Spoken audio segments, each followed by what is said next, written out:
So in in 2021, the French president announced an important investment plan, including a budget for agriculture.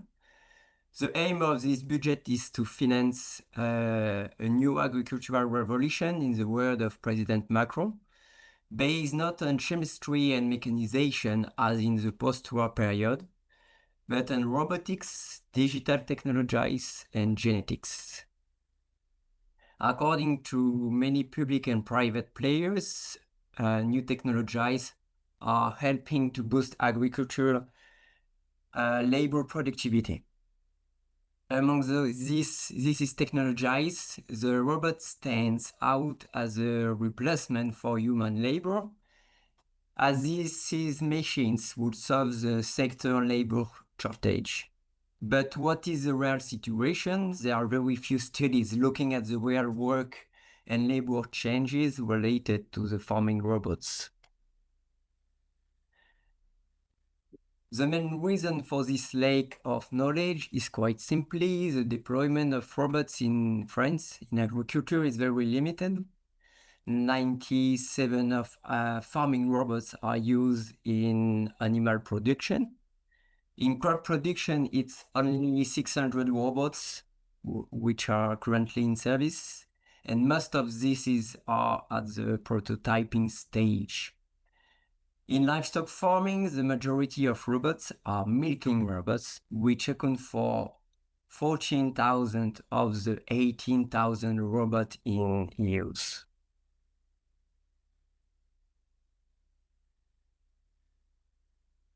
Two reasons make milking robots a very good opportunity to understand what robots can do for agriculture. Firstly, they are deployed on a massive level and on a wide range of farms, accounting for 19 of all milking machines in France.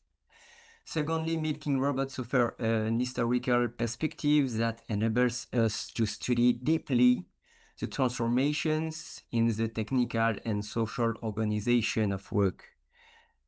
In France, for example, the first milking robot was adopted in 1995, even though sales of robots took off in the late 2000s. Today, the milking robots adoption remains very strong. 68% of new milking machine installations are robots. Between 2016 and 2023, the rate of robots in milking installations have increased by 11 points. This can be explained in particular by the higher incomes of dairy farmers in recent years, but also by a demographic effect. The wave of dairy farmers setting up in the 19th has led to a wave of retired in the recent years. Finally, the geography of milking robots is that of French dairy production, since half of the French milk production is concentrated in the northwest of the country, Brittany, Normandy, and Pays de la Loire. It is also in these regions that we find most milking robots. The rate of robots in milking installation is highest in the departments of the Paris Basin, where dairy farming coexists with arable crops or succulent farming. And finally, the southern part of France is relatively unaffected by robotic milking. Not only is there less dairy farming, but also the herds are smaller in the south part of France.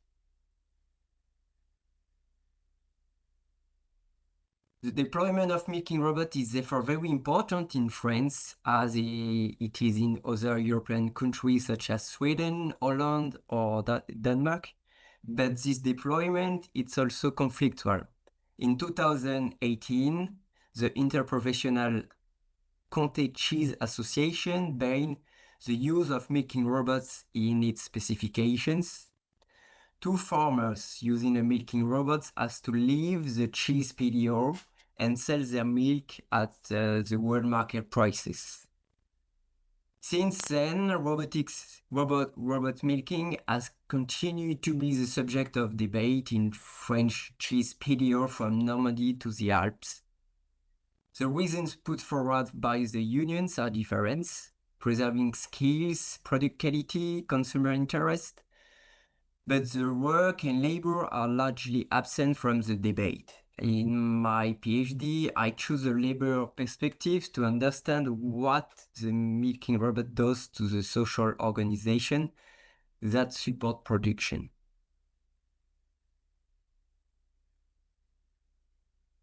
In order to study its transformation in terms of work, I took a particular interest in a central principle of milking robots, continuous milking, because this automation is based on the continuous movement of cows towards the robot, day and night. Every day the milking robot milk each cow that comes along one by one. This principle of continuous animals movement is based on the concept of industrial fluidity.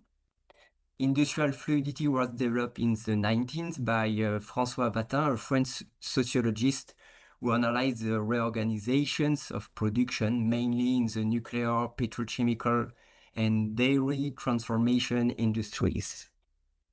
This continuous circulation of cows depends on a new technical and social organization of work that involves not only workers on the farm, but also those outside it, such as neighbors and maintenance technicians.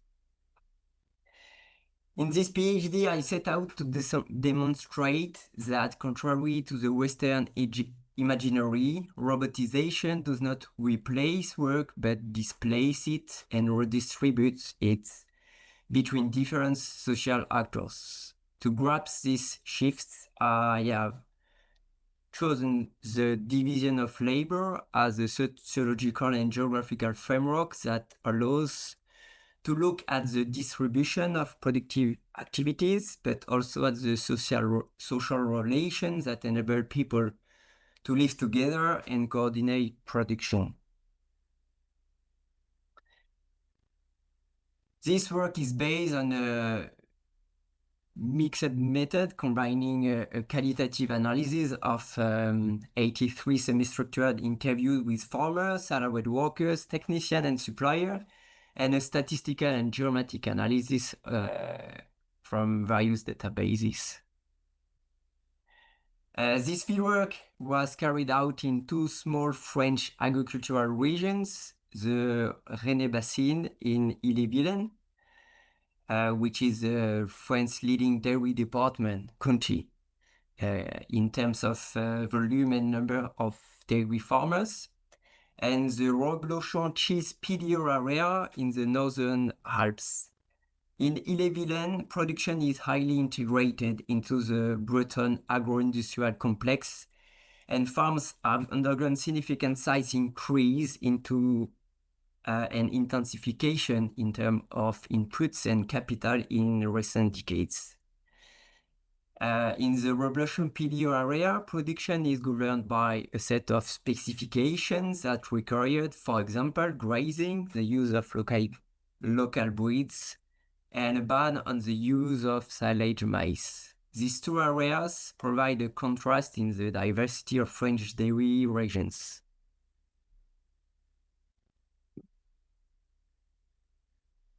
In agriculture, the division of labor can be simplified into three dimensions. The first concerns the distribution of work within the farm collective group. Tasks are divided up according to gender, stature, or skills, for example. For example, milking was for a long time a woman activity, and its mechanization from the 60s onwards was accompanied by a masculinization of the activity. The second dimension, work is also distributed between the different farms. Some produce milk, others cereals or crop or milk. This specialization of form is a form of horizontal division of labor that gives rise to flows of material and labor. For example, in dairy farming, farmers group together for harvesting or haymaking. And lastly, the farm integrates a vast division of labor between different structures and economic sectors. For example, most farms need to buy machinery and inputs from industry and use various services from companies such as vets or advice. So now I'm going to present what I call a new division of labor in robotics milking along these three dimensions. The first dimension is on the farm, but which farms are we talking about here? Robotisation is often associated with very large farms with greater investment capacity and a greater desire to improve labor productivity. Or whether when we compare the size of dairy farm in alleviating country, as a figure on the left, with the size of the herd on farms with robots on the right, we see that it is not the biggest farms that are the most equipped. So for a given number of robots, there is a maximum and a minimum herd size. The maximum size is the technical limit. Above 80 or 85 cows, the movement of animals is complicated and the farmer has to take action regularly to bring back cows that are excluded from the robots.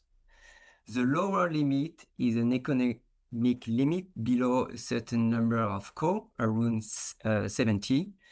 The machine is hardly profitable. There is therefore a farm size interval of viability for milking robots. The large-scale deployment seen in recent years, I mentioned before, can be partially explained by the increase of herds and the fact that the population is approaching the robot's viability interval for the last decades, as you can see now. On farms, there is some controversy in the scientific literature about the evolution of working time in farms with milking robots. Some studies suggest a significant reduction in working time with robotic milking, while others find no significant difference, even though some observe an increase in working time.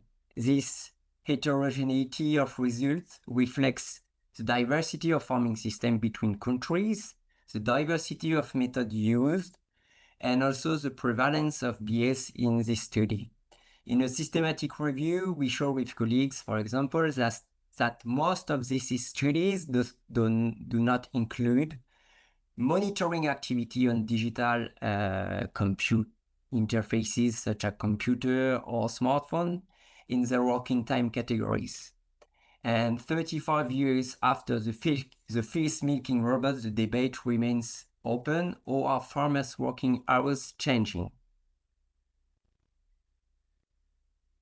Based on a survey of 831 farmers, two of my colleagues and I have shown that there is a significant difference of 7% in working time between the farmers equipped with robots and others. Or whether this difference remains very small when set against the promise of replacing human labor, particularly salaried workers. And when we look at the morphology of the working day, to our great surprise, we find no significant difference. Whether they are equipped with a robot or not, dairy farmers still start the working day very early.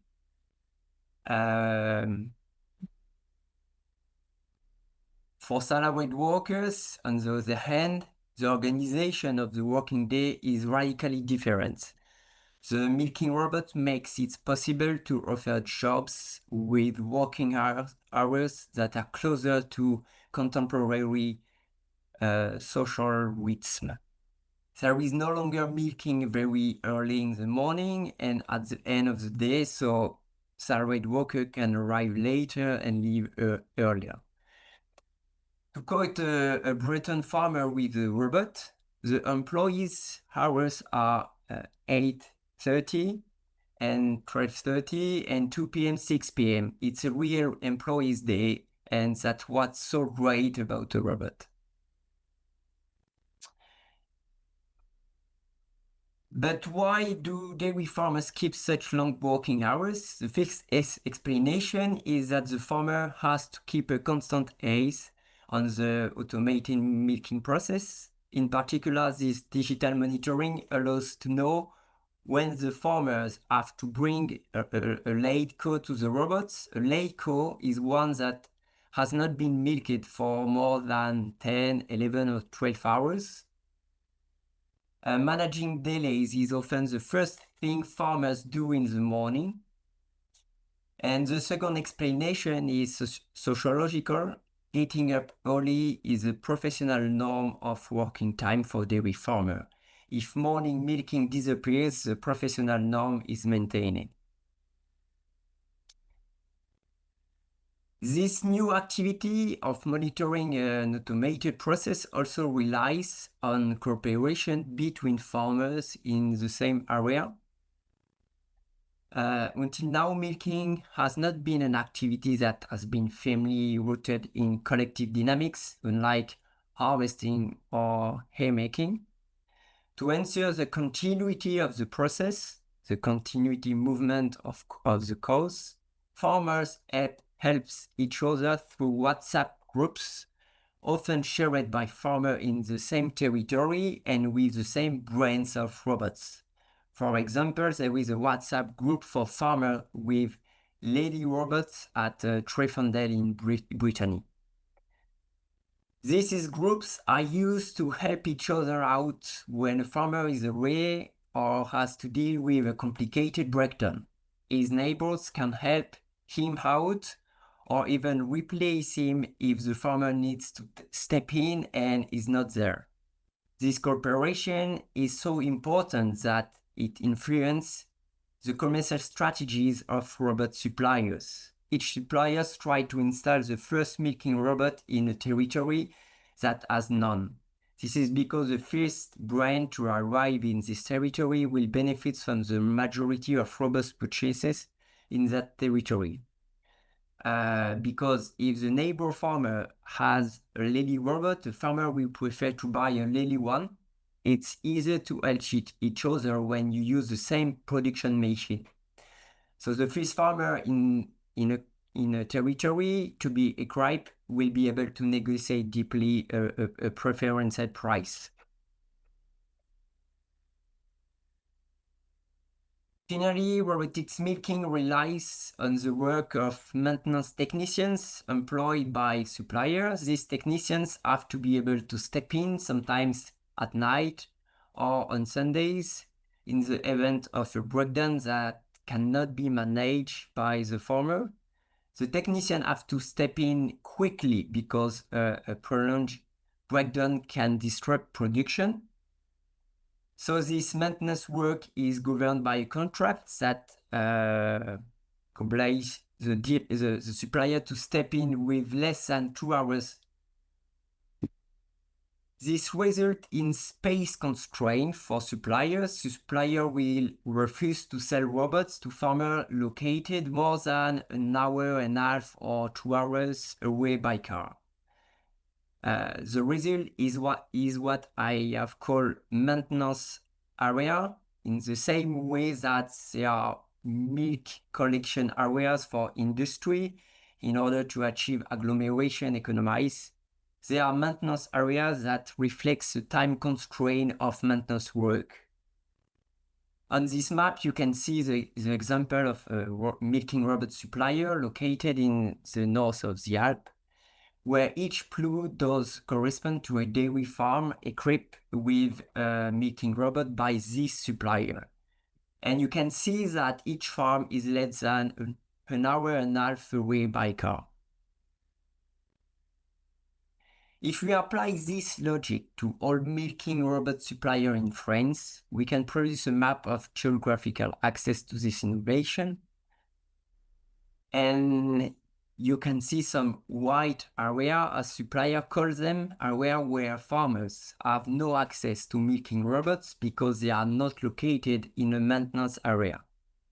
This dynamic raises questions about the robot's contribution to the spatial concentration of production and its environmental effects. And to conclude this presentation, I think it's important to deconstruct the imaginary of substitution of robots for human labor. The challenge is to understand the shifts in work, the new players involved, the new spaces and the new activities of an automation that remains dependent on human activity. We have seen that milking robots work relies on new form of cooperation and new dependencies on industry. It also transforms the temporalities of work, in particular for salaried workers, but robotised milking does not weaken the important dynamic of self-exploitation of dairy farmers. So dairy farmers are still working 71 hours a week on average, making them the occupational group most at risk of musculoskeletal disorder and suicide in France. So while milking robots may make it possible to organize work with more flexibility, it cannot stop these dynamics of self-exploitation of dairy farmers. Thank you very much, and I'm waiting for your question.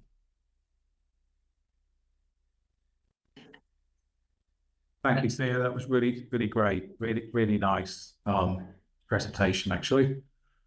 So I think I'm sure there's lots of clapping going on in the background. And the slides were really superb as well. Very, very nice slides, and good to see some maps in there as well. Always like to see some maps, so that's really good. So your timing's perfect in the sense that we can now, I think, have a bit of a sort of discussion. It's a relatively small group, so that's also nice, I think, in the sense that we have good time to all ask some interesting questions. I'll have a look in the chat, but if folks want to raise their hand, like Sam, for example. So Sam, would you like to ask a question, please? Yeah, really enjoyed the presentation, Theo, and I think you mentioned 83 interviews, was it, in France? Is that's how many you did? So I was just wondering, that's really impressive in terms of the knowledge and research base you've got for your PhD. I was just wondering if you could reflect a little bit on the challenges of getting that sample of 83, and possibly also that though this diverges a little bit away from your presentation, but possibly also whether those challenges were the same in the UK when you came to do your research in the UK. So how the issue of access might vary in France versus the UK.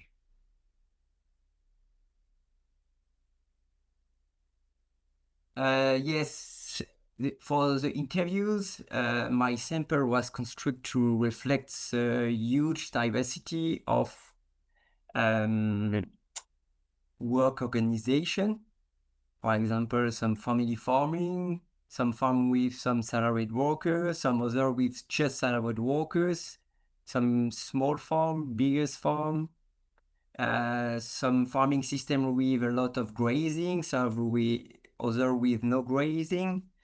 So yes, I try to reflect the diversity of work organization, farming system, and also by this geographical comparison between these two regions, the diversity of local resources, and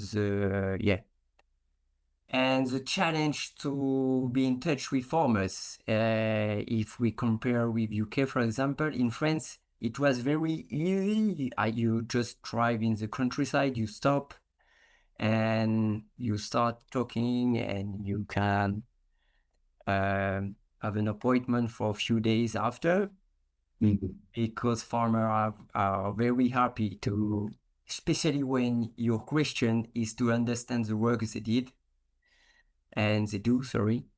So, but for me, maybe because I'm French, it's a bit more difficult in UK to be in touch with farmers. Maybe because farmers are bigger. It's more about manager with a very busy schedule.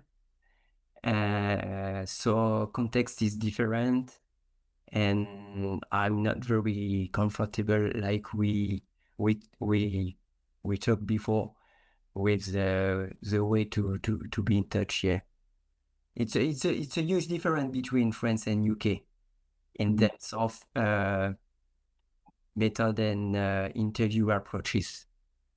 Yeah, very good. Nice questions up.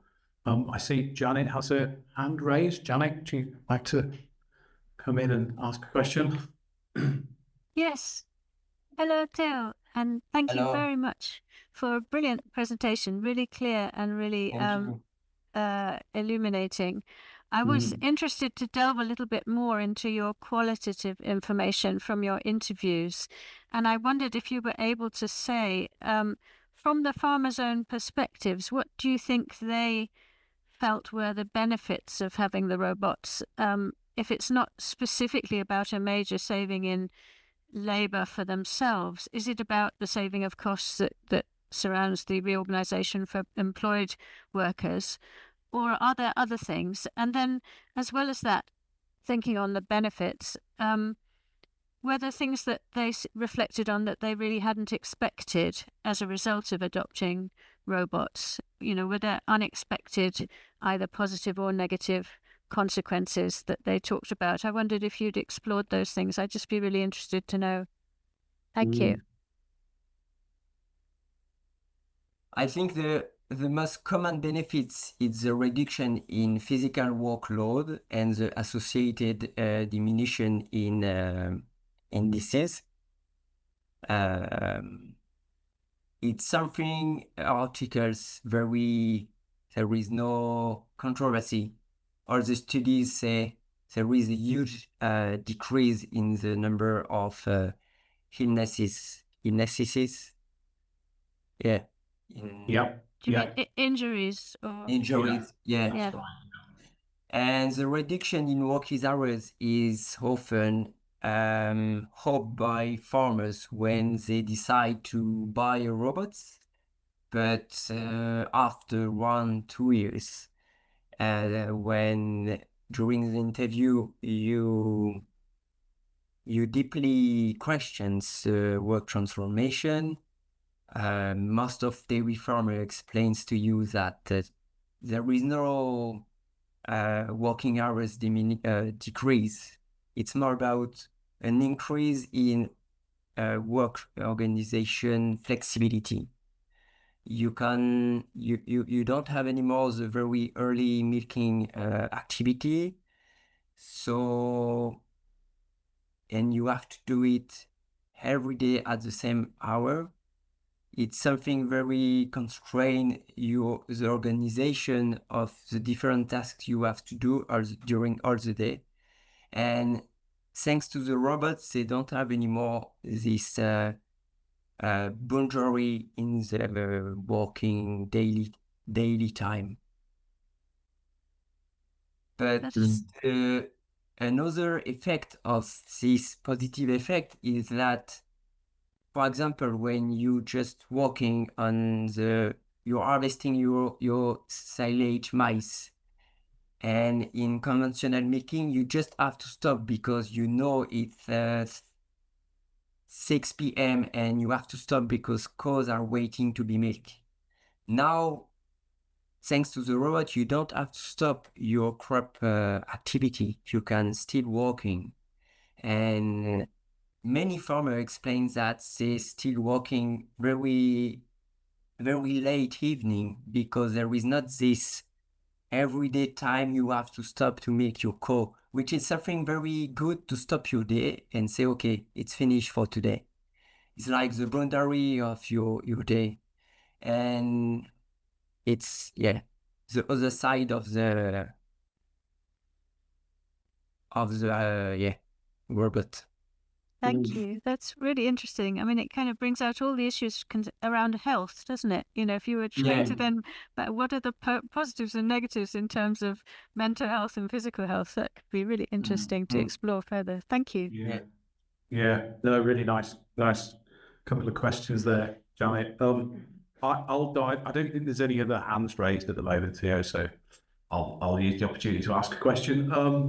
I was interested in the sort of some of the maps you were showing, and thinking also about the kind of process of like innovation diffusion and all that kind of stuff. But the thing I was thinking about was the investment side of the story, and whether that was. I mean, I see there's an association between kind of where the dairy farms are, so that is, that's understandable. And the size of farm, I think you were pointing out, was interesting. But I was just wondering something about the sort of the investment and what grants were or currently are available, and whether that has had an influence on the sort of uptake patterns that we see over time. Maybe, I don't know if that's too. I have a related question. I won't ask two questions. I'll start with that question, and you can tell me what you think if you've got the answers. Yes, thanks, Damien. For investment in France, for years now, dairy farmers had access to a public grant. It's 30,000 euros. Whatever many robots you have, it's just 30,000 euros one time. Until 2021, and now this public grant stopped. And I don't know if the new grant actually at the moment available for dairy farmers. Yes, the milking robot, it's about 150,000 euros for one. In France, about 1, 2, sometimes 3 robots. It depends of the farm size, but the average it's between 1 and 2 robots.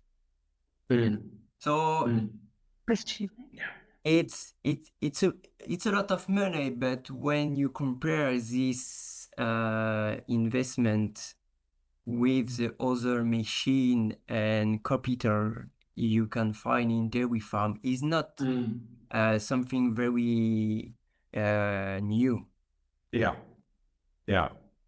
So capital is about millions actually for many dairy farms. So it's your ability to invest is not something very discriminant for farms. Okay, that's interesting. Yeah. Julie's got a question as well, Julie. Yeah, thanks, Theo. That was really interesting. My question was about the impact on their identity as a dairy farmer.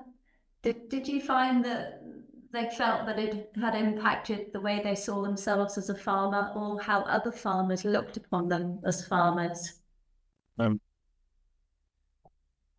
Yeah, I remember farmers that explained to me, I had 2 jobs in my life, dairy farmer in conventional milking and now a dairy farmer with milking robots.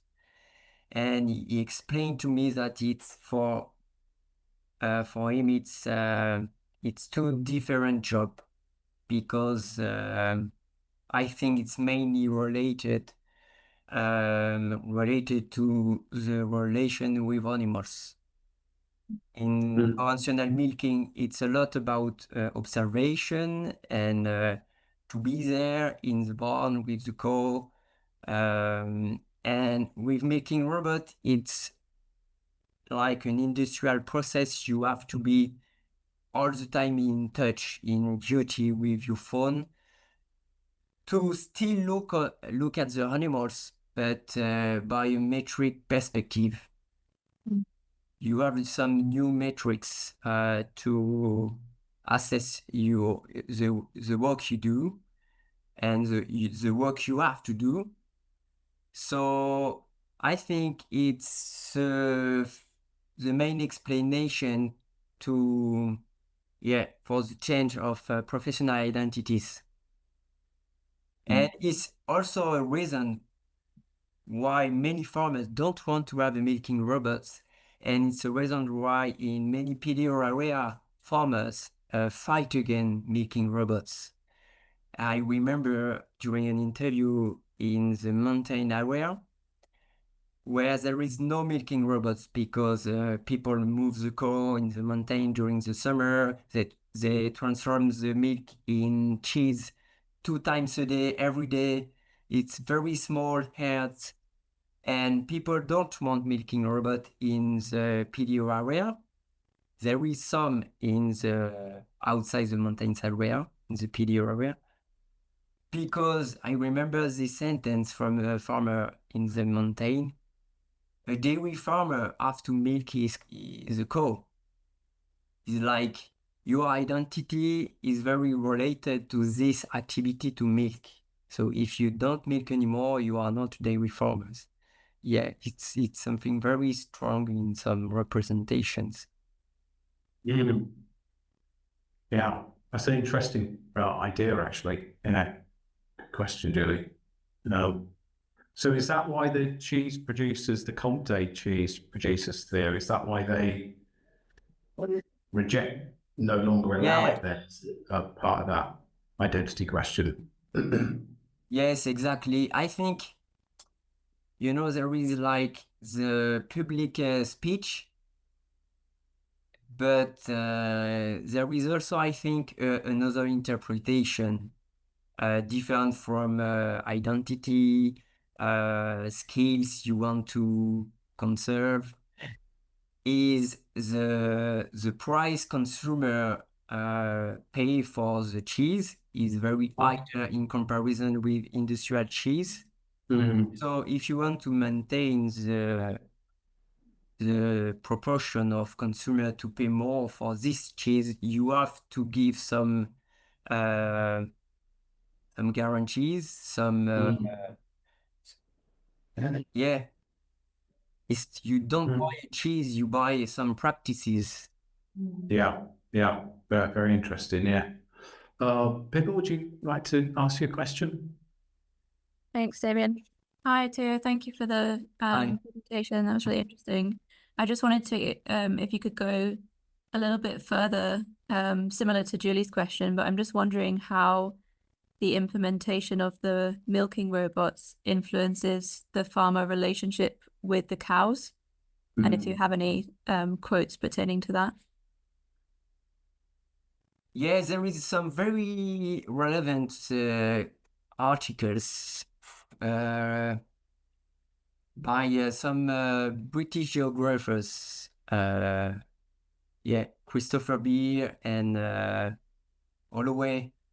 Did some very, very nice paper on relation between animals and farmer. I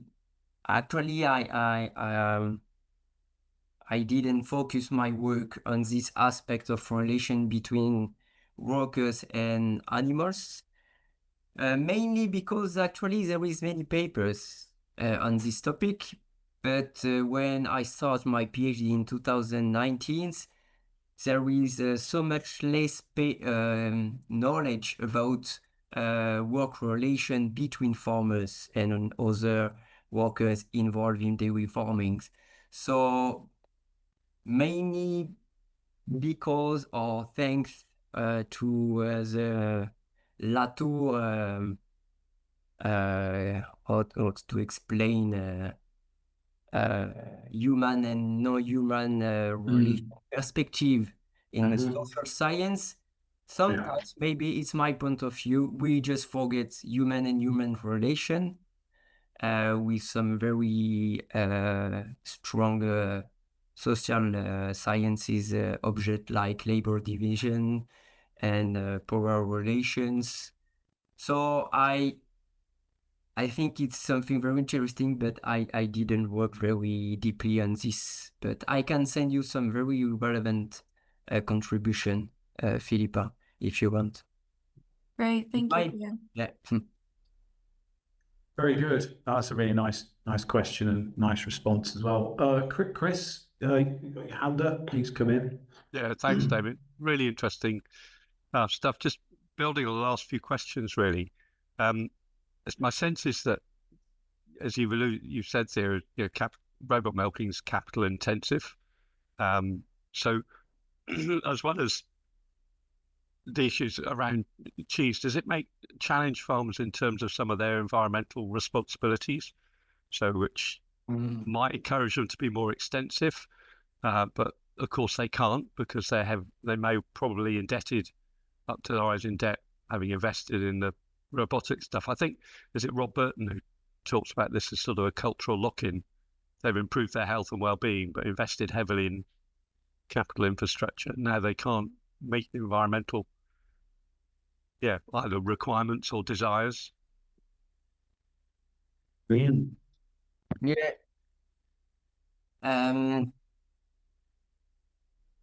One relevant point related to environmental issues, I think, with making robot, it's that this robot reduce the rate of grazing in the coast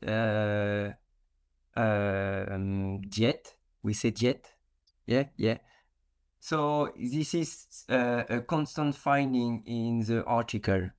We always have a reduction in grazing because of robots, because it's a continuous process. So your different plots have to be close to the barn with the robot, and if you have some plot very far from the barn, you can't anymore use it for grazing, because cows have to access to the barn with the robot every day and every time. So an important perspective is, for example, in France, we have, just after the Second War, the remembrement, which is a kind of you gather different plots very far to help farmers to make one big plot around the farm. And in some regions, this historical process was have been very, very weak. And actually, in this territory, the decrease in grazing with robots, it's much more higher in comparison with territory where after the Second War, we have a very strong process to gather a plot for each farms. So it's very interesting, because when we look at the grazing question, which is very important for environmental issue, we open question about the history of modern farm modernization, and still today we have some consequences of this historical process related to making robots. So I think it's very interesting. Interesting, yeah. Good. Janet, I'll let you ask next question. Thank you. I'll try to keep it brief, but I was very interested in Theo's comment about the focus of his PhD being very much on the relations between people, because that was a gap that hadn't really been explored much. So I just wanted to give you an opening there, Theo. What would you say were your main findings in respect of the changes in power relations between the people in the milk supply chain or in the workforce on the farm as a result of the robots?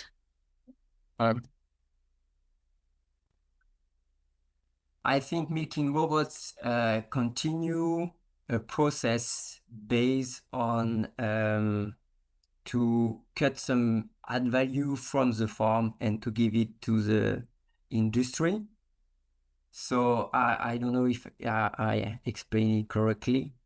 I'm looking for Yeah. So you mean basically they lose a bit of their autonomy? and become some more add value by integrated. yeah, autonomy, but also I think it's add value of work, because apart from this add value, it's increasing growing to the industry. Yeah. So making robot in that perspective, it's just continues the dynamics of capital intensification, and we are used to explain it by the add value perspective or autonomy, but I think we can, by the labor division perspective, we can also explain it at a part of the work just outsourcing to the industry, because it's not about selling machine, it's also about having some services relation and some dependencies, because if there is a huge breakdown, it's something very important you have to manage in few hours if you don't want to have to manage some mastic problems, for example, or stuff like that. So yes, the raw perspective, I think, allows to renew the way we look at the dependencies and power relation in the chain values. Thank you. That's really interesting. Very good. Excellent. Yeah, I think that's a really nice way to kind of close the conversation. Actually, really, really nice and really good questions actually from everybody. So well done, well answered in response as well from Theo. I think this is a really fascinating area of work actually, both in terms of the kind of empirics, but also I think the sort of conceptual work that you're doing, Theo, is really, really quite valuable. So thanks to everyone. Well, thanks to Theo for his fantastic presentation and excellent discussion. We've recorded, so as you can see, I don't know if you can see Nick's message there, but we've recorded the seminar, so we'll pop that on our YouTube channel a bit later on.